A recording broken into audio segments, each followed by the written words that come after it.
The streets of Memphis have long been a breeding ground for legends and nightmares. In this turbulent landscape, a crew calling itself Trulla Mafia, also known as Ape Gang, rose from the shadows. They were born in the city's unforgiving neighborhoods, an alliance of young men from different sets, Grape Street Crips, Bloods, even Gangster Disciples, united under one banner. Their turf stretched around Buntyn Street and into historic Orange Mound, where poverty and pride run deep. According to street lore, whispered in barbershops and on porches, Trulla Mafia itself emerged from betrayal, a split with former allies that turned friends into enemies overnight. One faction broke away to form a rival clique called R, Rich and Ruthless, and a bitter feud was set in motion that would soon drench Memphis in blood. The stage was set for war. It began with a brazen killing at a quiet intersection. On the night of July 16, 2018, a car full of teenagers from R rolled up to a red light at Winchester Road in Hickory Hill. 18-year-old Malik B.G. Hollins sat in the driver's seat, unaware the Trulla Mafia hitters were lying in wait. In an instant, gunfire erupted. A figure leapt from another vehicle and opened fire into BG's car, shattering the calm summer night. Bullets tore through metal and glass. BG was struck and mortally wounded, and his front seat passenger, just 17, was left critically injured. Two others in the back somehow escaped harm as the shooter sped off into the darkness. The ambush was shockingly efficient, the work of someone practiced in violence. Memphis police, under pressure to solve the murder of a teenager, moved quickly. Within 48 hours, they arrested a 17-year-old Trulla Mafia affiliate, Carlos Go Crazy Lacey, during a routine traffic stop. In the interrogation room, Lacey coolly confessed to firing the shots that killed BG. By early 2019, a grand jury had indicted him on first-degree murder and a slew of related charges. The killing of BG, nicknamed Baby Grape for his ties to the Grape Street set, was an opening salvo. Trulla Mafia had drawn blood, and the cycle of revenge was only beginning. Retribution came swiftly and chaotically. Trulla's gunmen may have been caught, but that did little to stop R from retaliating. Their fury zeroed in on anyone believed to be involved in BG's murder. One target was Xavier Zay Wilson, a 19-year-old rapper and reputed Trulla Mafia shooter. Zay had allegedly helped Lacey carry out the hit on BG. Just weeks after BG fell, Zay was hunted down and killed in cold blood. It was August 2018, and the young Trulla hitman met the very fate he dead to others. Zay's death came only a month after BG's, and on the streets people said it was payback, a message that no killer would escape justice for long. Some confused Zay's slaying with another revenge plot. In the fog of war, rumors swirled that he had been responsible for a subsequent murder, which he could not have done, having already met his end. What mattered was the symbolism. Trulla Mafia had lost one of his own, and blood debt was being repaid in kind. Then, on September 24, 2018, the violence escalated to an unprecedented level. Gunfire turned a peaceful Memphis apartment complex into a war zone. That night, a gathering at the Cane Creek Apartments in the heart of southeast Memphis exploded into deadly chaos. Among those present was Calitri 23 Boom, just 17 years old, and a beloved member of R. 23 had survived the attack that killed his cousin BG months earlier, and many believe he was plotting revenge for Zay and BG's deaths. But before he could strike, 23 and his 30-year-old father, Jesse Williams, were cut down in a hail of bullets. Witnesses described a scene of panic. What began as a fist fight among a group of girls suddenly escalated when guns were drawn. The cracker shots rang out like firecrackers, one neighbor said. A burst of violence, a brief eerie silence, then another burst, followed by screams echoing through the night. By the time the smoke cleared, 3 people lay dead.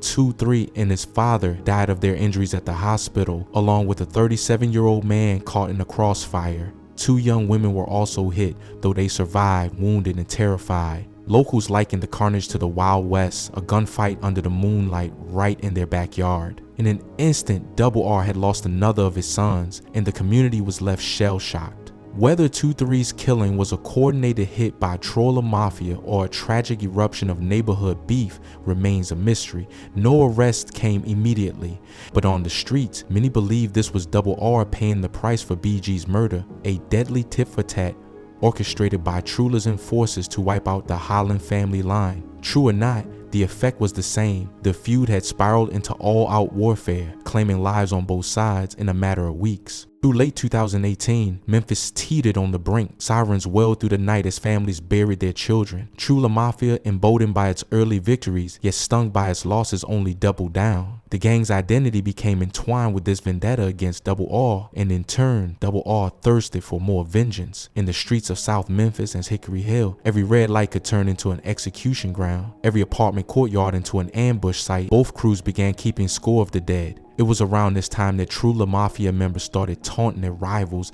in the most provocative way possible through music and social media. They had rappers in their ranks, and now those voices carried the gang war onto wax. One of those voices was a teenager known as D-Monte D-Money. He was young, just 16, but in Trulla Mafia he had clout beyond his years. D-Money lost close friends to the feud, and he did not hesitate to mock Double R's fallen. In March 2020, on social media live and in lyrics, D-Money openly disrespected the memory of 23 Boone, the Double R member killed at Cane Creek. He sneered that he wasn't gonna let up and would continue smoking on 3-3's name, a grim slang for celebrating an enemy's death. The audacity of the disrespect sent shockwaves. Even some allies cringed. D-Money was effectively painting a target on his own back. Sure enough, retaliation found him.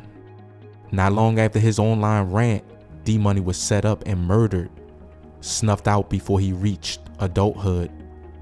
Word on the street was that Big Unc, an older gangster affiliated with Double R's circle, pulled the trigger, luring D-Money in and killing him in cold blood. Short for Uncle, known for his ruthless streak, had allegedly been brought into the fold by none other than Young Dolph's Paper Route rap label, a move that enraged Trulla Mafia, who saw it as a betrayal. It's said that D-Money may have even trusted Unc, considering him an OG, until greed or vengeance intervened. One rumor claims D-Money tried to rob his own mentor and paid with his life. Another account holds that Unc simply executed D-Money as payback for 2-3's murder, with D-Money's public taunts sealing his fate. Perhaps both motives were true. What's certain is that by 2020, Trulla Mafia lost one of its rising young members in D-Money, and the bad blood with their enemies grew even thicker. Amid this relentless back and forth, certain key figures emerged in Trulla Mafia, shot callers and soldiers who became central characters in the gang's saga. One was Joshua Tezy Taylor, a man who operated less in front of the cameras and more in the shadows. Tezy was respected and feared. He wasn't a loud rapper or internet braggart, but the streets whispered that he was pulling strings from behind the scenes. On the other end of the spectrum were the gang's self-styled rap artists, young men who turned their exploits into gritty verses. J Money, Trula, was one such artist, shouting out Trula World on tracks and collaborating with well-known local rappers.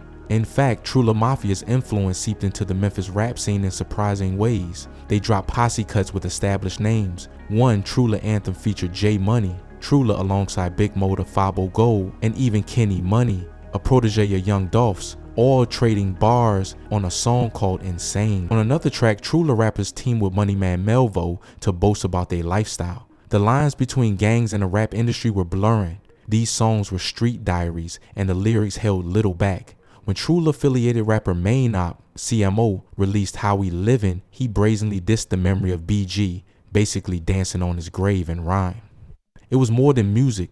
It was provocation set to a beat. The response to these musical taunts did not stay on wax. It came with gunfire and indictments. Not long after flexing in his song, Main Op CMO allegedly shot up a rival's house. Not once, but twice in the span of a week. Bullets riddled the walls where family members slept.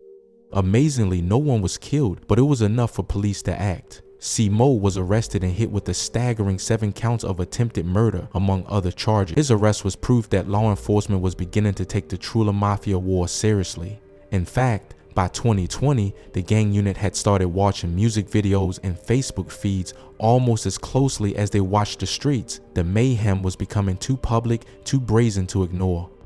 Even as some Trula figures found notoriety through music or violence, others became cautionary tales. Big Scar, a Memphis rapper who for a time ran with Double R, knew firsthand how ruthless Trulla Mafia could be. Scar had actually grown up around Trula members. He was even friendly with them in his early years, but when he cast his lot with Double R, he became a prime target. In the summer of 2020, just as Big Scar's rap career was taking off, gunmen opened fire on him and his crew in a drive-by attack. The ambush left Scar and 3 others bleeding on the pavement, lucky to be alive. One of those hit was Scar's friend, Ruthless, who later recalled the surreal scene. Scar came banging on the door at 5 in the morning, fresh out of the hospital after emergency surgery, grinning about having signed a deal with Gucci Mane, all while Quez and the others were still bandaged up from bullet wounds. The message from Trulla Mafia was unmistakable. They didn't care if you got $1 million contract or a gold record. Betray them and they would come for your life. Scar carried the scars of that night. His very rap name was partly inspired by a long scar from a previous injury. He escaped with his life, but many of his associates did not. The gang war had a way of catching everyone in its crossfire, superstar or not. By late 2021, Trulla Mafia's feud with Double R had morphed and entangled with other beefs in the city. Allegiances shifted like sand. Some Trulla members felt betrayed when their old associates teamed up with famous rappers from the other side. The underworld politics grew ever more complex. Through it all, CEO Tezy remained a central figure, seldom seen yet ever present. He was rumored to be the glue holding Trulla Mafia together, a strategist coordinating moves quietly while the younger apes ran wild on the front lines. Tezy's name was even floating in the background of a high-profile murder investigation that had the whole city talking, the details of which were splashed across headlines, though Tezy himself was never charged. If there was a shot caller in Trulla, many believed it was him, but in Memphis, no one stays untouchable for long. June 14, 2023 proved that in brutal fashion. Under the searing summer sun, Joshua Tezy Taylor was assassinated in Orange Mound, the very territory Trulla Mafia once considered home turf. The hit was precise and merciless. Gunmen caught Tezy on Spotswood Avenue and pumped bullets into him in broad daylight. He was found slumped and lifeless, another victim of the violence he had helped perpetuate. The news hit Memphis like a shockwave. Tezy's death was more than just another homicide. It felt like a grim climax. This was a man who had been rumored to orchestrate murders, now murdered himself in the street. For Trulla Mafia, it was a devastating blow, decapitating their leadership. Many wondered if it was revenge at last from an old enemy, or perhaps an inside job stemming from internal betrayal. In the paranoid aftermath, fingers pointed in all directions. Was it Double R's final act of retribution? A power grab from within Trulla's own ranks? Or fallout from the gang's entanglement in that famous rapper's murder conspiracy, tying up loose ends? The truth remained elusive. But the timing was chilling. Just over a year earlier, the world had watched in disbelief as Memphis rap legend Young Dolph was gunned down inside Makita's Cookies on Airways Boulevard. The shooter was later identified as Justin Johnson, better known in the streets as Straight Drop, a rapper with close ties to Trulla Mafia and its affiliates. Though the gang never officially claimed involvement, many believe Dolph's killing was deeply rooted in the same web of neighborhood beefs and underground rivalries that had already taken so many lives. Once Straight Drop was arrested and charged, attention from the feds intensified. Trulla Mafia, once seen as a local clique, now found itself in the national spotlight, and for CEO Tezy to be gunned down not long after in the heart of their own hood felt less like coincidence and more like the final chapter of a story that had been unfolding for years behind the scenes. What was clear was the imagery: a gang boss cut down, his body covered by a sheet on the sidewalk.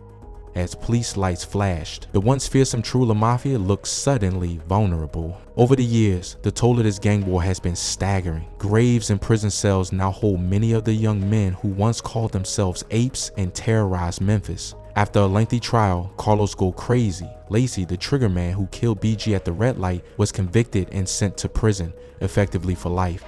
Zay and D-Money never lived to see 20. Big Scar died young too, not by a bullet, but from an overdose. His short life marked by violence nonetheless. Dozens of others have been indicted or jailed on charges linked to the feud. Weapons, assaults, attempted hits. A multi-agency task force, seeing the carnage spill into the open, began cracking down on Memphis gangs with federal indictments and sweeps. The authorities came to recognize names like Trulla Mafia, Double R, and others from the drill rap lyrics that had gone viral. Courtrooms started hearing translations of gang slang and Instagram threats as prosecutors built cases to stem the bloodshed. The FBI and ATF joined Memphis police in an effort to dismantle the worst of the warring crews, hitting them with drug trafficking stings and weapons charges when murder charges wouldn't stick. Bit by bit, they tried to chip away at Trulla Mafia's power. And yet, despite all the arrests and all the funerals, the cycle of violence has been hard to break.